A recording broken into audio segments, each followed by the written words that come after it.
बोले एक श्वास तुम्हारी बहुत कीमती है। कल एक प्रश्न कर रहे थे कि आप बता सकते हैं संसार में सबसे बड़ा डर कौन सा है? हम कहा हमसे पूछ रहे? हाँ आपसे। तो हमारे लिए सबसे बड़ा डर है कि मैं कभी किसी पल प्रभु को न भूल जाऊं। बस न मृत्यु का डर है न काल का डर है। समुझ जियाए शरण ते डरत ना काल दर, जिए काल बस ना रहे।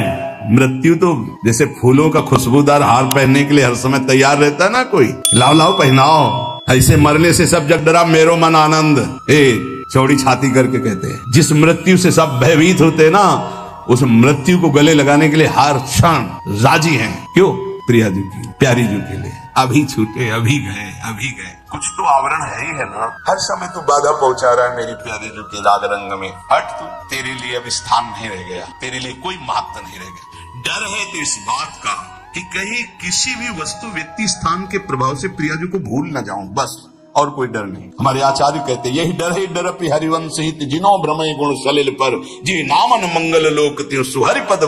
कोई श्वास प्रियाजू से बिलक चली गई, इस बात का डर। बस हाथ उठाए कहा तो कहां बजाऊ ढोल, ढोल बजा के कहूं, अरे दोनों हाथ उठा के कहता हूं कि तेरी एक श्वास में त्रिभुवन का मूल्य छुपा हुआ है। त्रिभुवन पति भगवान के सिवाय श्वास का और कोई मूल्य नहीं। कल उनसे कहा कितनी आयु के? 50-55 के। 55 वर्ष तक आज तक जो कमाया 5 श्वासें नहीं खरीद सकते उससे।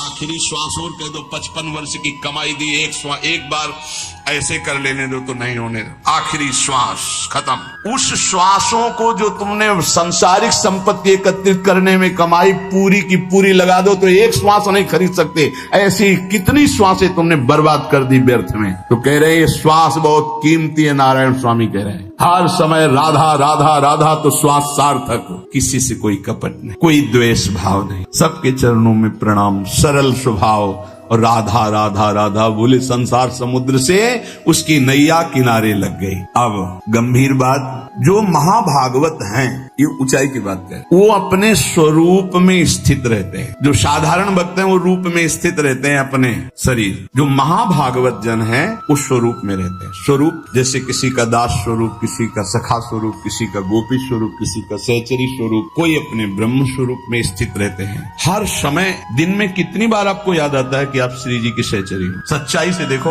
बस वही स्त्री शरीर का चिंतन, पुरुष शरीर का चिंतन, अपने इसी को पुरुष मानना, स्त्री मानना। ये देखो सत्संग है। शुरुआत कई बार हमने कहा इसी बात से करो ना। ये तो ऊपरी पोशाक है, स्त्री पुरुष की ये पोशाक है। इसीलिए कहा गया बनिता पुरुष भाव मिट जाए, सेवे ललितादिक के भाई। आप न स्त्री न पुरुष हैं। इस जन्म में ऐसे कर्म, ऐसे भगवत कृपा हुई कि स्त्री बन गए, पुरुष शरीर मिल गया। अगला जन्म हो सकता है कि कीट पतंगा न जाने कौन सी योनि का मिले, तो आपकी पोशाक बदल सकती, पहनने वाला वही रहता है। यहाँ पहनने वाले की बात हो रही। न तुम स्त्री हो न पुरुष हो, तुम श्री जी की नित्य दासी हो। ऐसा चिंतन करो इस उपासना में। कई बार चिंतन करते हैं आपकी मैं श्री जी की दासी हूँ, मैं श्री जी की सहचरी हूँ, हमारी प्रिया जो प्रिय सखी हैं। कई बार चिंतन करो, ईमानदारी से बताओ। देखो अंदर देखो, सब ईमानदारी से। दिन भर विचरण करते रहते हो बाहर, कभी अंदर बैठे गुफा में श्रृंगार कर रहे हैं श्री जी का, अंदर से सोच रहे हैं। इसलिए कह रहे हैं कि अभी आपका स्वरूप जागृत नहीं हुआ। जब स्वरूप जागृत होता है तो जैसे आपको सोचना नहीं पड़ता मैं पुरुष हूँ, ऐसे सोचना नहीं पड़ता मैं सहचरी हूँ, हर समय उसी में स्थित रहता है। महाभागवत वो है जो हर समय अपने स्वरूप में स्थित रहता है। तो चलो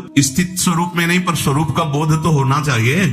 मैं कौन हूँ? मैं स्थूल नहीं हूँ, सूक्ष्म नहीं हूँ, कारण नहीं हूँ। मैं श्री जी की सहचरी हूँ, प्रिया जो हमारी प्रिय सखी है। दूसरा, अपने इष्ट के स्वरूप का बोध। मेरे प्रिया प्रीतम, मेरे श्यामा श्याम, इसके सिवा अन्य कहीं कोई आश्रय, अन्य कोई सपोर्ट, अन्य कोई बल, कोई आशा बिल्कुल नहीं। ये महाभागवतों के लक्षण है, साधारण भक्त की बात नहीं कह रहे। पहला है अपने स्वरूप का बोध, मैं प्रियाजू की प्रिय सखी। दूसरा है अपने आराध्य देव के स्वरूप का बोध, या परमानंद एक युद्धा सदा।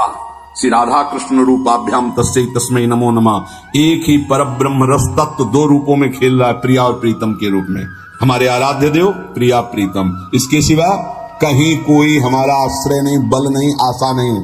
और सही पूछो तो श्रद्धा नहीं, सही पूछो तो श्रद्धा नहीं। अंदर की बात क्यों जानते नहीं हो? सर्वत्र व्याप्त आराध्य देव है, इनको जानते हो, मानते भी हैं, पर वो अंदर की जो बात है, जैसे परिक्रमा मार्ग में बैठे सब जा रहे हैं तो सब पे श्रद्धा है क्या?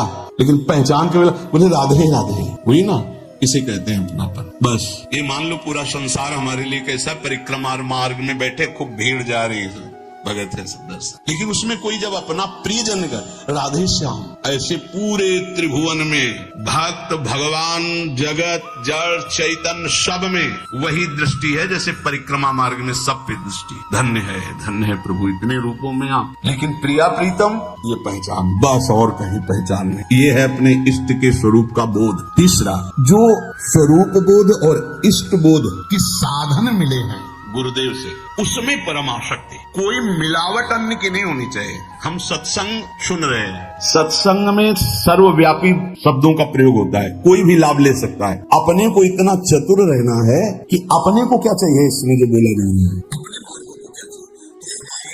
गुरुदेव के साधन से जो मिलती हुई बात है वो हम पकड़ेंगे और नमस्कार सुनेंगे, आनंदित होंगे, पकड़ेंगे नहीं। पकड़ेंगे वो जो हमारे गुरुदेव के मुख से निकले हुए साधन में जो सहयोगी है। ये प्रवीणता साधक में होनी चाहिए। नहीं तो आप कहोगे कल ये कह रहे थे आप और आज ये कह रहे हो, तो कल का सिद्धांत और चल रहा था, आज का सिद्धांत और चल रहा। दोनों सिद्धांतों के शब्दों का एक दूसरे से विरोध होगा, ये समझना, ये प्रवीणता होनी चाहिए। जो गुरुदेव ने स्वरूप बोध और इष्ट बोध के लिए साधन दिया है उसी पे रति होनी चाहिए। ये बड़ा प्रवीण साधक पकड़ेगा नहीं तो नहीं पकड़ पाएगा। कौन सा ऐसा कार्य है जो हमारी प्यारी जी के चरण चिन्हों से न बन जाए? अभी कैसे समझोगे, कैसे समझोगे? फिर ये तुम्हें कहना पड़ता है। अभी राधा प्रताप को देखा कहाँ है आपने? राधा चरण प्रताप को कहाँ देखा है? अरे नरक जाते हुए जीव को नवनिवृत्त निकुंज में स्थापित कर दे जिनकी करुणा कोर मात्र। अभी राधा कृपा को कहाँ देखा है? क्या चाहिए तुम्हें, क्या समझना है? अनंत कोटि ब्रह्मांडों के स्वामी श्री कृष्ण चंद्रजू से ही सब शक्तियां हैं, सब वैभव है। अरे वही राम है, वही श्याम है। अभी समझ में नहीं आया क्या? हनुमान जी चरण किसके सहलाते रहते हैं? जिनके चरणों को सहलाते रहते हैं वही श्याम सुंदर है। हम यहाँ बंसी पकड़े वहाँ सारंग है, वही तो है।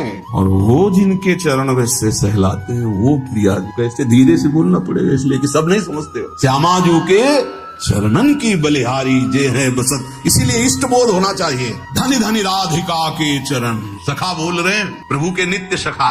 धनी धनी राधिका के सुबह शीतल अति सुकोमल कमल के से बरन, धनी धनी राधिका के चरण। नख चंद्र चारु अनूप राजित विविध शोभात, कुणित नूपुर कुंज विहरत परम कौतुक, नंद सुत मनमोदकारी विरह सागर तरन, दास परमानंद छिन छिन श्याम जिनकी शरण, धन धनी राधिका। समझ में नहीं आ रहा? अभी तुम्हें लग रहा है सपोर्ट के लिए कुछ चाहिए? अरे जिनके चरण हनुमान जी सहलाते उनके चरण, चापत चरण मोहन लाल, कुंवरी राधे पलंग पौड़ी सुंदरी नौबाल। कैसे इष्ट बोध, ये जो पूज्य बाबा ने कहा स्वरूप बोध, स्वरूप बोध में ठसक रहेगी। हम श्री श्यामाजू के बल अभिमानी टेढ़े रहे मोहन रसिया। तो समझ में आया? स्वरूप बोध है मैं प्रियाजू की नित्य सहचरी दासी। प्रियाजू जिनकी स्वयं लालजू आराधना करते, रसघन मोहन मूर्तिम विचित्र केलि महोत्सवोल्लसितम, राधा चरण विलोडित रुचिर शिखंडम हरिम बंदे। तो उपासक को अपने उपास्य देव की उपासना जो गुरु प्रदत्त है उसी से संबंधित बातें सुननी चाहिए, अन्यथा कान बंद रखना चाहिए। नहीं तो फिर वो दोष जो वो आ जाता है। अमुक पाठ कर लें, अमुक स्तोत्र कर लें, अमुक रक्षा कवच कर लें, इन पर विश्वास है। 4 कण रज के लेके पूरे शरीर में लगा लिया वृंदावन की, इससे बड़ा कोई रक्षा कवच नहीं है। अरे इसी रज को ऐसे ऐसे करके भगवान की रक्षा कवच में भगवान का नाम उच्चारण किया जा रहा है। भागवत में पढ़ के देख लो, ये वो रज है जो भगवान स्वयं अपने मस्तक पर धारण करते हैं। नहीं समझ में आया? अनुब्रजाम में हम नित्यम कुए त्यंग रेणु भी, और कुछ न समझ में आवे तो कह रहे भक्त चरण रज लेने के लिए पीछे पीछे डोलता हूं। तो ये तो महाभागवतों की प्रेममयी आंसुओं से भींगी हुई भूमि है और स्वयं प्रिया चरण रज जान के लुठत रसिक सिरमौर। इसलिए अपने भजन रस सिद्धांत को समझे और जब गुरु प्रदत्त ही होना चाहिए। कि महाभागवतों की बात कर रहे हैं, ऐसा नहीं कि कहीं पढ़ लिया आपने कि ये इतने महीने जपने में ये सिद्धि आ जाएगी, भूल मत करना। गुरु प्रदत्त नाम और मंत्र के सिवा कहीं भी हमारी रुचि नहीं रह जानी चाहिए कि थोड़ा 5 माला ये कर लेते हैं कि उससे सपोर्ट हो जाएगा और इससे ये हो जाएगा और फिर अपना गुरु मंत्र जप लेते हैं। ऐसे आते हैं प्रश्न। वो बाहर के होंगे अपने रसना कटो जो अन रटो, गुणानुवाद अपने आराध्य देव का, श्रवण फूटो जो अन सुनो। ये महाभागवतों के रस की बात है। भक्ति के विघ्न को बर्दाश्त ना करना, ये भक्त का स्वभाव होना चाहिए। हम लोग बहुत ढीले हैं, भक्ति के विघ्न को हम विघ्न नहीं मानते। कितनी देर से भजन छूटा है तुम्हारा, कितनी देर से तुम प्रभु से विमुख हो उस वस्तु व्यक्ति स्थान के प्रलोभन में। बड़ा विचित्र, बहुत सावधान, बहुत सावधान। माया की चकाचौंध भुलवा देती है, हरि को चकाचौंध भुलवा देती है। संसार का आकर्षण इतना बड़ा है, यही तो बड़ा विचित्र। और भूले तो भूले तुम जिन भूलो मालाधारी, स्वामी हरदास जी कहते, अरे और तो भूले ही है, तुम क्यों भूलती हो? तुमने तो उनका माला पहन लिया, कंठी पहन ली। उनसे बड़ा कोई है? उनसे बड़ा कोई है? अपने स्वामी से बड़ा कोई नहीं। चर्चा किसकी हम करेंगे, गुणानुवाद किसका करेंगे? अपने प्रभु का। बता रहे हैं विश्व ब्रह्मांड में जितना धन है कुबेर के कोने में, कुबेर के पास जितना खजाना है, लक्ष्मी जी के चरण चिन्ह के कोने में है। वो लक्ष्मी जी जिनके चरण सहलाते रहते वो हरि है, वो हरि जिनके चरणों में महावर रहते हमारी प्रिया जो है। इसके आगे बोलो, पूर्णता प्रेम की, क्योंकि प्रियाजू कौन है? पूर्ण प्रेम, सांद्रा आनंद घन प्रेम मूर्ति किशोरी। अब हम चर्चा किसकी करेंगे? नीचे करेंगे किसी की? अरे सुरपति नरपति लोकपति जिनके भावे घास। समझे में नहीं आ रहा, समझे में नहीं आ रहा। बहुत विचित्र है, बहुत विचित्र, अति विचित्र भगवंत गति। हाथ सामने अनंत ब्रह्मांडों के स्वामी की महिमा और एक तरफ माया की महिमा। स्वामी को धक्का लगा के बाहर, माया को अंदर। ऐसा प्रभाव माया का, बड़ा विचित्र। जिस समय सोने की थाल और कटोरी सब लगा के लक्ष्मी जी बूढ़ी के रूप में ना भगत से प्रसाद पे बोले, ये जूठे पात्र हम दोबारा नहीं रखते। अरे मैया तू तो रुक अब, यहाँ नारायण बैठे थे, बोले जहाँ ये रहते हैं ना साधु बाबा सन्यासी जन, हम वहां टिकते नहीं ज्यादा दिन, तो इसलिए बोले स्वामी जी झोला उठाओ आप अपना चलो। बोले नहीं बेटा, हमारी तो इच्छा थी आज रात्रि ना माताजी रहेंगी। पिताजी को भगा दिया। जो पिताजी गए माताजी अंतर्ध्यान हो गई, क्योंकि नारायण की भी लौट टिक नहीं सकती। ये खेल है, समझ लो। अच्छे अच्छे नारायण को छोड़ दें, ऐसा है माया का प्रभाव। भक्त भक्ति के विघ्न को बर्दाश्त न करे, चाहे कोई वस्तु हो, व्यक्ति हो, स्थान, कुछ भी हो। जो मेरे प्रभु का विस्मरण करा रहा, बर्दाश्त नहीं होना चाहिए। लेकिन आप खूब बर्दाश्त कर लेते, चैन से बर्दाश्त कर लेते। नहीं, देख लो अपने लोग कितने प्रमादी हैं कि इस बात से हमें दुख नहीं होता। तद स्मरण परम व्याकुलते, आराध्य देव का विस्मरण हो रहा है, मुझे चैन है। बहुत विचित्र बात है। सत्संग छूट गया, तुम्हें बेचैनी नहीं हुई? तुम्हारी दिनचर्या टूट गई, तुम्हें बेचैनी नहीं हुई? तुम्हारा नाम छूट गया, तुम्हें बेचैनी नहीं हुई? नहीं, किसी भी स्थिति में। एक विचार करो, पूज्य राधा बाबा के चरित्र में जरा अंदर गांठों से गठिया बात इतना बढ़ा हुआ था कि बाबा एक कदम नहीं चल सकते थे। और गंगा जी की रेती में सत्संग हो रहा था, तो पूज्य बाबा को कौन सा ज्ञान नहीं, आप हमें बताओ। वो प्रार्थना कर रहे थे जो उनकी सेवा में थे कि मुझे वहां तक पहुंचा दो। बोले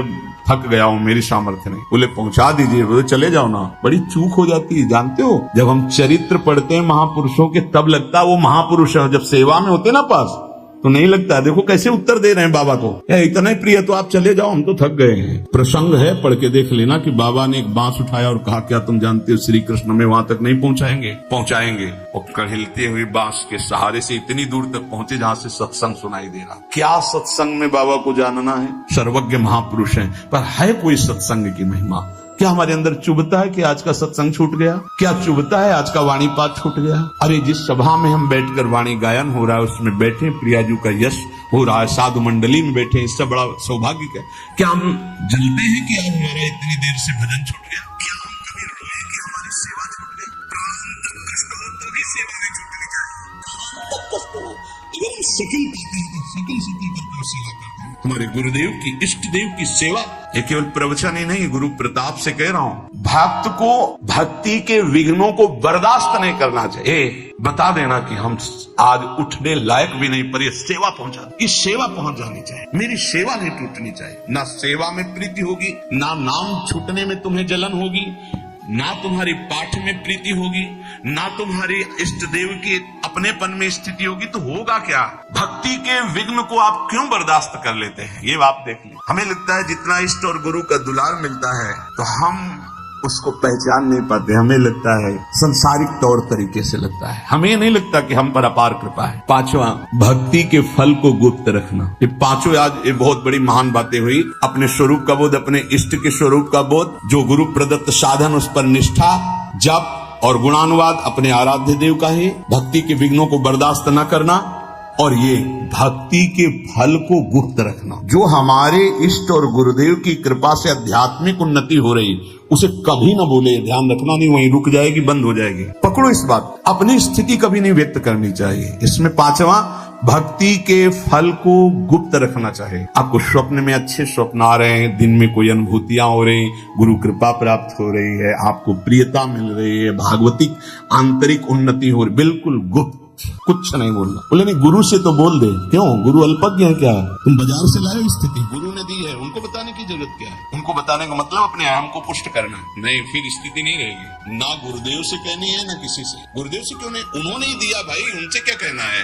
उन्हीं की तो प्रदत्त वस्तु है, गुप्त शांत। एक दृष्टि में सब कुछ पता चल जाता है गुरुदेव को कि आप कहाँ हो, आपकी स्थिति क्या है, आपको बताने की जरूरत नहीं। ये पांचवी बात बहुत समझी जाए, अपने भक्ति के फल को कभी प्रकाशित न। अब आपकी कृपा से निरंतर मंत्र चल रहा है, बंद हो जाएगा, कहीं भी बोल दो बंद हो जाएगा, देख लेना। बहुत इससे हमें लगता है आपका अब निरंतर भजन होता है, कहाँ आपकी कृपा से जो कुछ हो जाता है आप देख लो जैसा निरंतर, तो कहाँ, तो झूठ भी नहीं होगा, क्योंकि कभी तो हम गाढ़ निद्रा में सोते होंगे, तो मुझे तो पता नहीं उस समय चलता है कि नहीं चलता, आप जानो। कभी भी अपने भक्ति के आंतरिक वैभव को प्रकाशित ना करें। पहला है, अपने स्वरूप का निरंतर चिंतन रखो कि हम प्रियाजू की प्रिय सखी हैं। दूसरा, अपने आराध्य देव के स्वरूप का कि महामहिम इन्हीं के सब कुछ अधीन है, हमें किसी और के सपोर्ट की जरूरत नहीं है और की आराधना की जरूरत नहीं। तीसरा, जो गुरु प्रदत्त साधन है उसी में हमारी रुचि होनी चाहिए, उसी नाम में, उसी मंत्र में और उन्हीं के गुणानुवाद में। और चौथा, भक्ति के विघ्नों को बिल्कुल बर्दाश्त न करे, जो हमारे प्रभु का विस्मरण करा दे उससे बचने की कोशिश करे। पांचवा, भक्ति के फल को गुप्त रखे, भक्ति के अनुभव को गुप्त रखे।